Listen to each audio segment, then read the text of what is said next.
I'm going to have to work quite quickly tonight because I'm desperately hoping we're going to get finished, or as near to finished as is possible. So I'm going to dive straight in and switch to the bench cam, and this is where we got up to.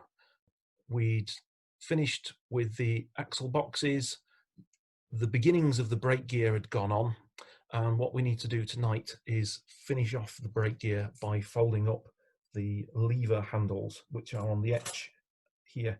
You get two, and they are handed because one of them has got two holes in it for the Morton clutch, one has got one, and unfortunately we can't see which side's which because these door bangers are in the way. So the first job really with a thumbnail or something is to bend these door bangers forwards out of the way. They need bending forwards anyway, with a sort of gentle bend, not a sharp kink. So just bending them with fingers is probably the best thing to do. And then we can see the holes. And if this side with the brake shoes is the one with which has the Morton clutch, so it's got two holes there, the other side just has a single hole. And if we got the insides and the overlays lined up correctly, then the little piece of wire that comes with the kit, don't know if that's even going to show up on the camera, this should go through all the holes. Just check before you start that this wire is reasonably straight and not totally bent. And so this is where it gets tricky for me to do from a distance. I'm going to try and poke this through from the Morton side. It's then got to go through the inside. You see it's gone through that hole on the inside, and then somehow guide it through the hole on the other side. Before it falls out again, I'm going to solder it in place. And I'm going to solder it from the inside of the brake shoes. Before I do that, I'll just give a warning. If you are building the version of this that has the hole here for the vacuum cylinder, then there's an extra piece you need to thread onto this wire. And if I show you the etch, it's one of these pieces here. They look like a kind of elongated etched handrail knob. They've got a tiny round bit with a hole in it, which again, you'd have to make sure you've cleared out with your smallest cutting broach. Thread that onto the wire, and eventually the end of it's going to fold round the operating shaft of the vacuum brake cylinder. I do believe you get a vacuum brake cylinder in the kit. If you buy the beginner's kit, they look like this. They got a long thin protrusion, that's the operating linkage, and the short fat protrusion sticks through the hole in the brake assembly. So if I just get another one, here's a spare brake assembly. This bit we cut off, it's got a hole in there, and the vacuum cylinder drops in there and solders from on top afterwards through this square aperture that's in the chassis floor. Majority of these were just hand braked only, or unfitted, to use the word. So back to where I was. I'm just going to solder at this side behind the brake operating linkages so that it doesn't gum up where we're going to put the brake handles later. So I want a really thin bit of solder for this because it's just got to hold it in place. And as before, tiny bit of flux on the end of my cocktail stick, and then in with the iron.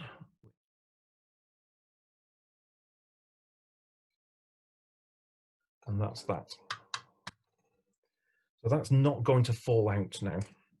And we can put it to one side while we bend up the actual brake handles. So on the etch, again, I'm going to cut this out on the Trespa board to avoid bending them. We've got to make sure that we know which bits of these are handle and which bits are the tabs. So I'll do the Morton one with the two holes first. Cut off there. Cut off this bit that protrudes at the top.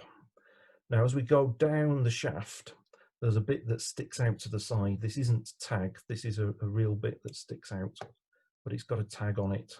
And then at this end, in fact probably be easiest if I flip it round that way, cut out at the bottom. Hopefully that is what we see. Now there's a bit of origami to be done here, and you probably can't see it very easily, but there are little half-etched notches in various places on the reverse side of this. So you see that's the reverse side of this part. Turn it over, you might be able to see in the light there's a notch there, notch there, notch there, notch there. And they're just indicators to tell you where to make the folds. But there are some folds that need making that aren't actually indicated on here. So what's going to happen if I show you one that's already made up? The handle needs to bend out into a shape, and that shape is going to allow it to pass over the front of the axle boxes and then into the little bit where the handle moves up and down, where there's a ratchet and you can pin the brakes down, and then the handle itself just curls out again at the other side to give the shunter or the guard somewhere to get hold of it.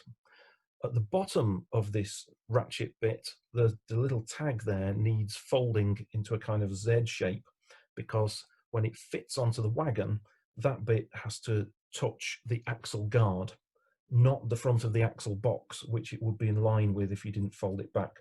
And if you look closely at photos of wagons, you can see these little plates that join the bottom of this to the axle guard. So that's probably the first thing that needs folding, and you need to do a little bit of thinking to work out which way it's going to fold. So this is the back of the piece. So what you're looking at is the front, what I'm looking at is the back, and this is going to bend round at the bottom. This is going to bend forwards, so that as you look at it, this thing is going to be sticking out like this at the bottom of the wagon. So I want to get this in my pliers this way round, put that orange background behind it, and then with a fingernail I want to get hold of this end and bend it back 90 degrees. And then with another pair of pliers or something else, get hold of this end of it about halfway along and bend it forwards 90 degrees. I don't know if you saw me bending that or if I just went out of camera shot, but that's the, I'll try and hold it there, that's what I'm ending up with. If the light can just catch on the end of there, it's just a little Z bend. And when everything's folded up, that should just rest against the front of the axle guard. So I'll flip it back over the right way round now, and you'll probably look at it this way round and see those little etched, half-etched tags. So what I want to do, I'll start at the Morton clutch end, grab hold and put the end of my pliers in line with the first tag, or first half-etched bit, and I'm going to bend this thing forwards to about 20 degrees, like that. And then further along, the next tag is there, and I want to bend it back by the same amount, so we get a sort of parallel start and end to that bend. And we can tweak and adjust this later on. And then very close to where the handle comes down, we've got two bends, and these want to bend out to about 45 degrees. So I'll bend this way first, about 45 degrees, and then this way second. And what we get then is there, that sort of shape when we look at it from on top. Now, some etched chassis kits actually have the shape of this etched along the edge of them as a sort of silhouette, so you can know whether you've got it the right shape or not. These ones, unfortunately, don't, but it's fairly easy. Once you've done one, the others become obvious. So what happens next is this long straight bit bends back on itself, and it starts off by bending forwards as you look at where the wagon is.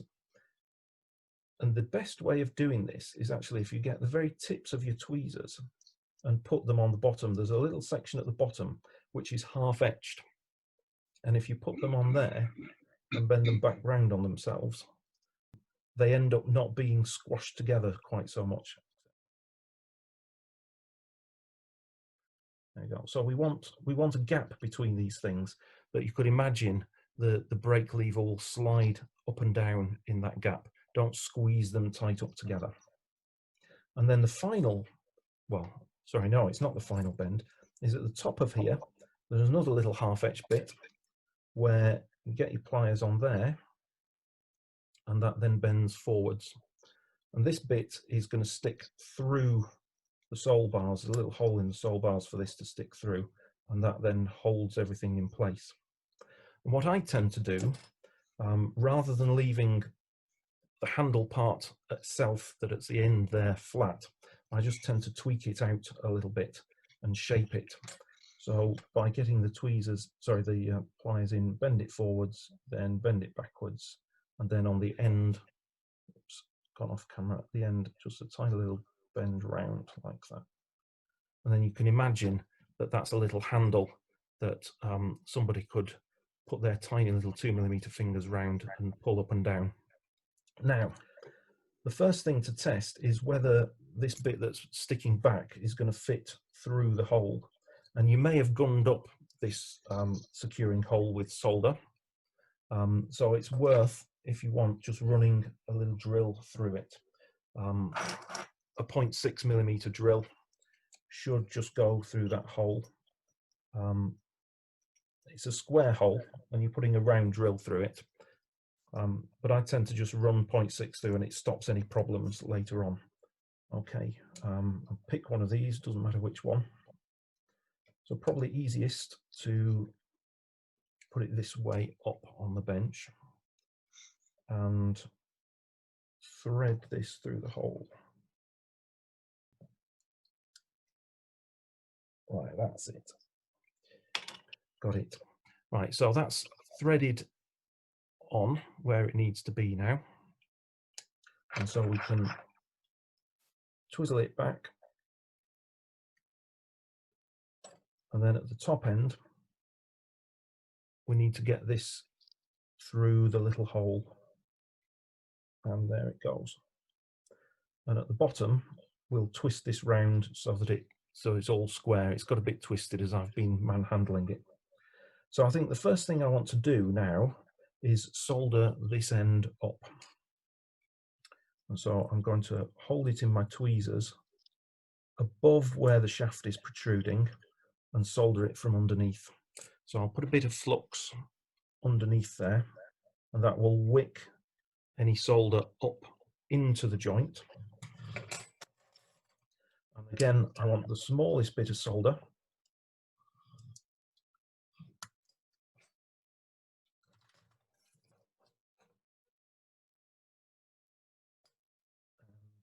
Just hold that in position, solder on there just a touch, and that will wick in, and hopefully it won't fill the little hole above.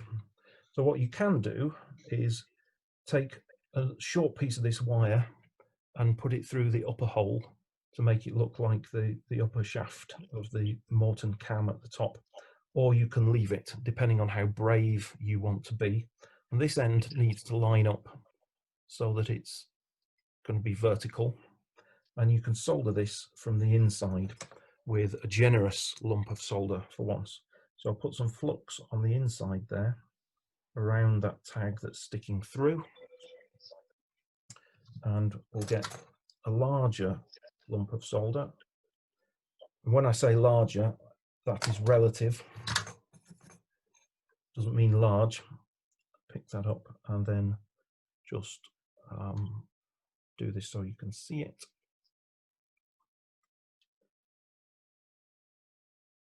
And then the solder will wick in there. And if there was a big round hole around the top of that brake lever, that hole will have been filled in by the solder. So you see at the bottom now, where this sticks out, you just need to bend it down so that it fits into this little gap here. So I'll just twist that round a bit. Maybe if I show you from on top, you can see how the brake lever bends out and it goes around the axle box. Maybe underneath will be a better view.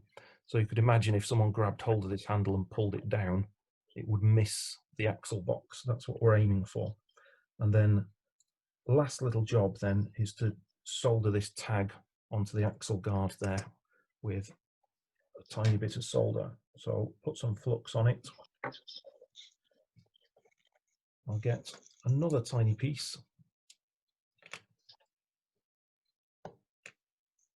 In fact, sometimes you can cut your salami slice in half if you want a really tiny one, and go in, and that's that one done. Okay, so that's one side, and you need to do the same on both sides, and then come in with some scissors or side cutters or something and cut off any of that wire that's protruding at the side, and with a fine file it down, not quite flush. You want to leave a little bit protruding, and with the bit that you cut off, you can try poking that into the upper hole and soldering that in. In fact, I'm just going to cut a tiny little piece off the other end and use that. So you can do it with tweezers. This is where it gets really tricky. Try and thread that into that hole. That goes in there. And then another really tiny piece of solder. Salami slice, and now I'm slicing it in half again. Another bit of flux. And you can't do this from behind because the other bits are in the way.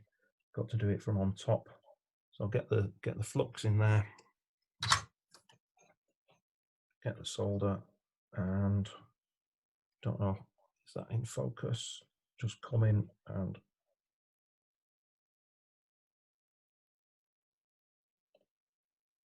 can't really see. I think that's got it. And then likewise, that can get cut off to match. So once they're in, and those two little pieces of wire are in, we can just grab hold of this door banger at the other side and again put another bend in it so it comes down and covers over that.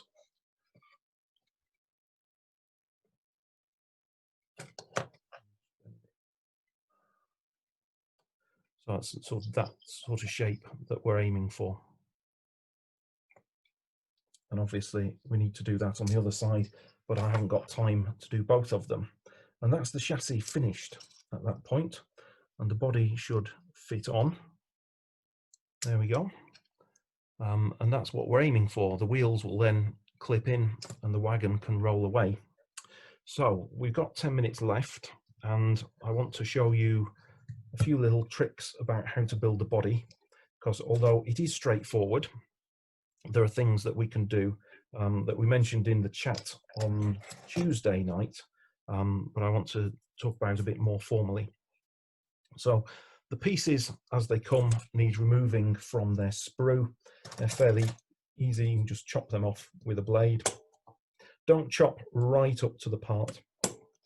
Leave a gap and make sure the part's supported. You'll end up with these tags. You can cut them off or you can file them off. This plastic's fairly soft. Put them close, and then with a file, a bigger file than the one I've been using. This is still a Swiss file, but it's easier with a bigger file to just take those off. And while you're taking those off, you'll probably find that all the way around this, every edge of it has got little bits of flash, especially the ends of these sides. They'll stop it fitting together nicely. You need to take them off. And along the top, you'll find flash, which needs to be rubbed off. The tops slope a little bit as well. You can file them flat. And along the back edge, file off the flash. It's really important that you do that. Otherwise it won't go together.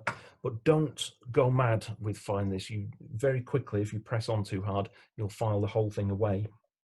Now, here's one that I sort of smoothed off and finished off earlier. You'll find that the thickness of these sides is quite a lot over scale. They're about 1¼ millimeters thick, and you want to be aiming for something that's around 0.8, 0.9 millimeters thick. So what I've done is I've taken this big flat file and filed along here. You can do this holding it in your fingers and filing along. You get quite a good feel for it, or you can rest it on something and press down. But if you're resting and pressing down, you're going to file faster and you've kind of got more chance of filing away too much. So this is what you're aiming for. If I can reflect that in the light, a chamfer, let's put it end on, there we go, chamfer like that, that goes down to about level with where the door starts on the inside. And if I put these two together, top edge to top edge, you can see the difference that that makes. And that makes for a much more realistic wagon when it's finished. And especially if you're going to put a load in it, you can't tell that this chamfer's there. But if you chamfer it over quite a long distance, it's pretty difficult to see.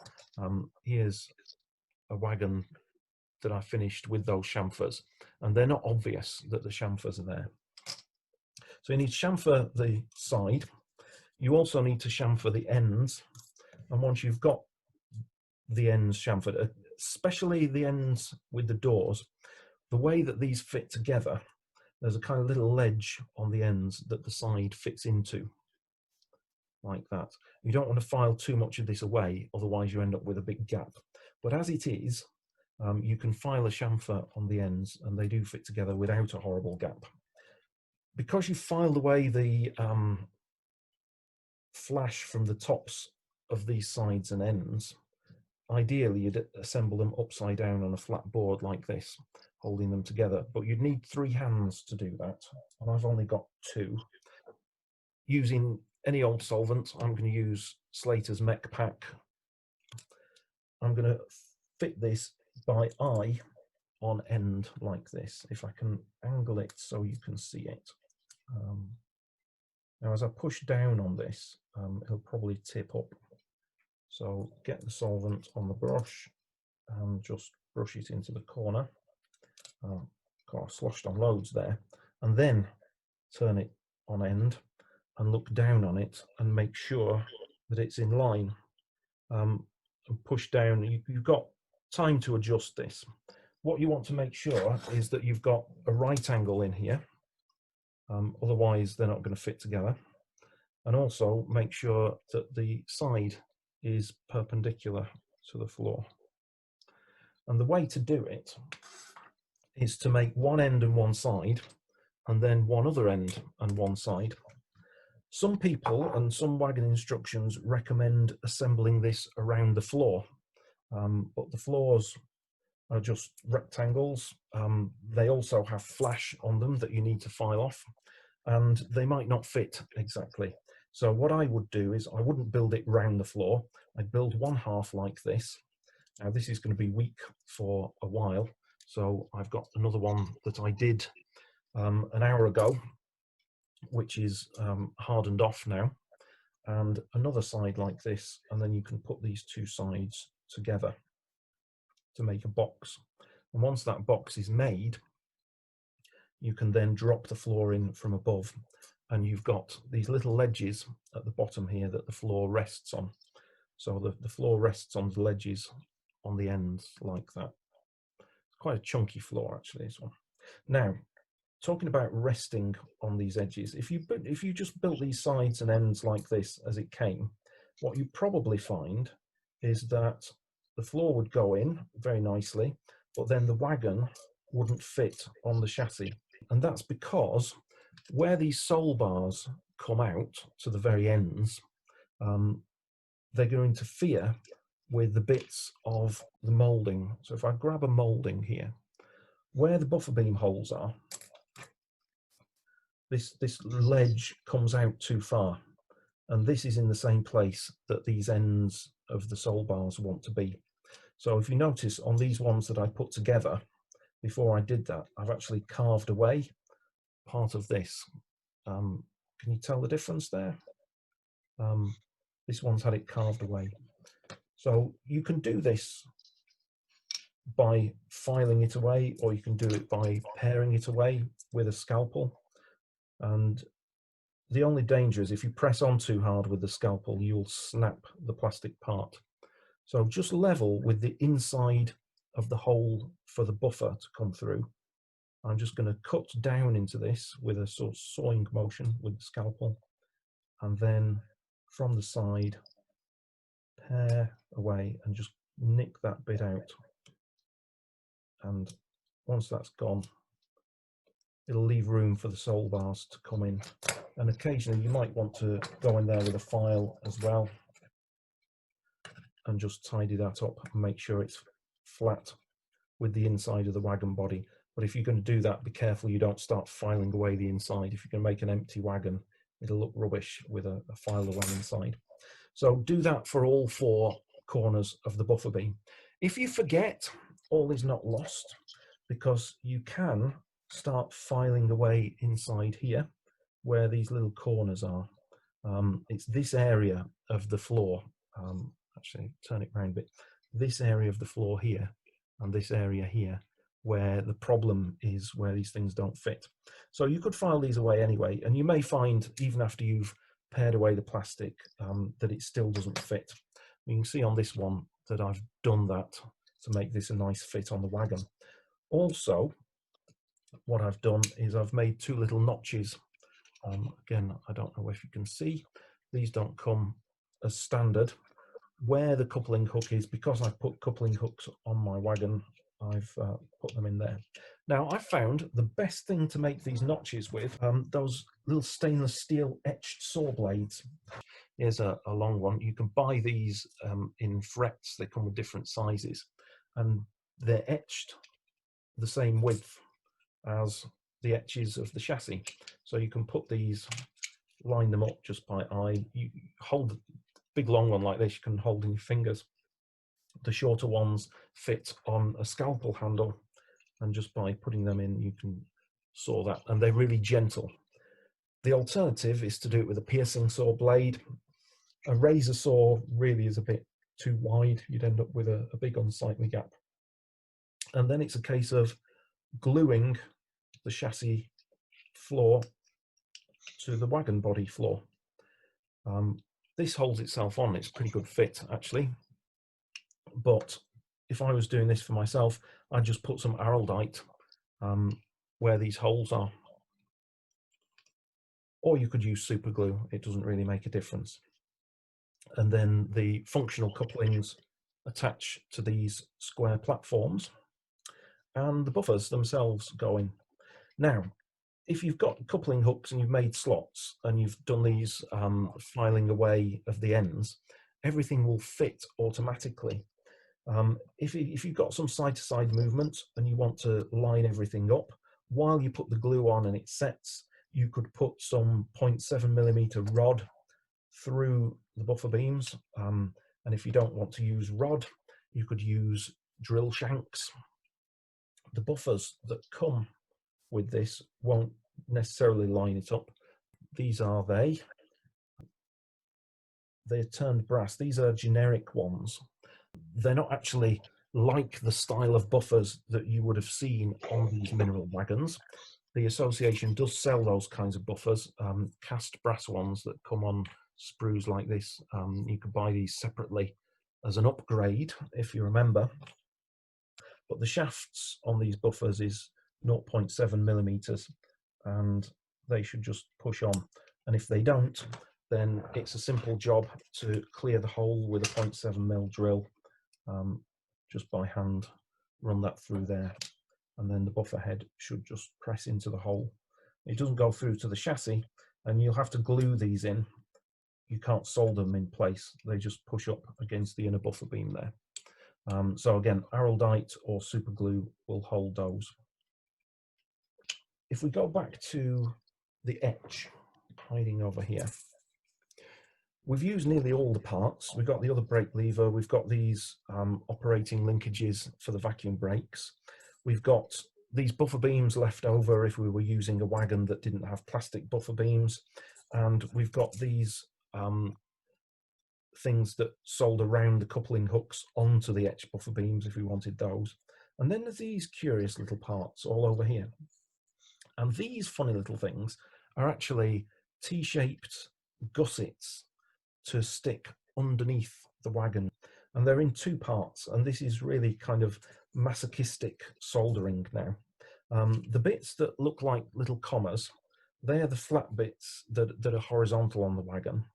These other bits, you need to solder vertically against them. It's not actually too difficult to do once you get the knack. Cut one out there. So if you get it in your tweezers and hold it curved end to curved end like that. Oh, best off doing it with the little parts still attached to the fret. Flux on, and then a tiny bit of solder. That's a crumb of solder. Pick it up on the iron and hold it to the side like that. Draw it through on the other side. I would turn it round, hold it again at this side and draw it along. Make sure these things are flat together. Then you've got a tiny little T-shaped gusset there, which is probably impossible to see, but you can cut it out, both ends, and you'll find that it's too long and it needs filing down to size. So there we go, it's on the end of my tweezers. When you've got your wagon like this with the chassis in place, squeeze out a drop of super glue onto a piece of plastic or something, dip this T-section in it and glue it underneath there like that.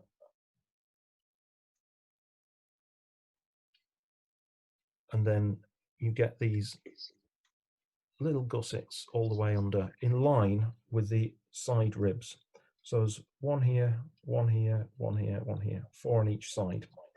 And the way that they are designed, these etches, is you get, they all sort of curl to the left on the etch. So if you're soldering them on, solder 4 on one side, cut them out, then turn the etch over and solder 4 on the other side. That makes you 4 left-handed, 4 right-handed. And the way that they can glue on is so the little comma curls round the details on the chassis. So one will curl round the buffer beam, one will curl round the door the other way, one curls round the door this way, and one curls round this buffer beam this way. Last thing, just round the top corners here, I glued some 5 thou plastic squares. If you're going to do that, make the square bigger, make it stick out, glue it on so it's the right distance from the end on the insides, then turn the wagon upside down, and with a scalpel, once the glue's dry, cut round it so that it's the right size, and then you don't have to worry about cutting them out to the right size, and then file with a round file on the inside to just curve it off. Okay, I'm going to stop there because I think that's pretty much as done as it's going to be within this session. Someone was asking before we started about how I clean things up. Takeaway container with water in it. Get the bit of etch, drop it in the water, get it wet. Old toothbrush, I have to make sure I grab the right one. And then this stuff, kitchen cream cleaner,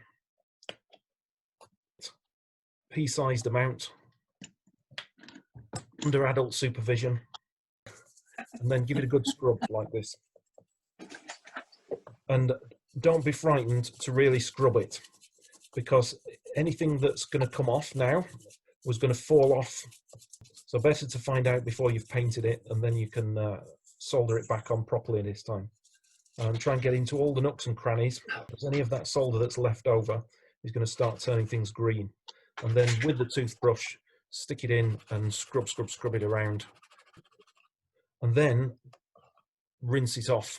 Now, I'm not going to take you into my bathroom, just in case, but I would rinse it with the tub underneath it, so that if any bits do fall off, they fall into the tub and don't go down the drain in the sink.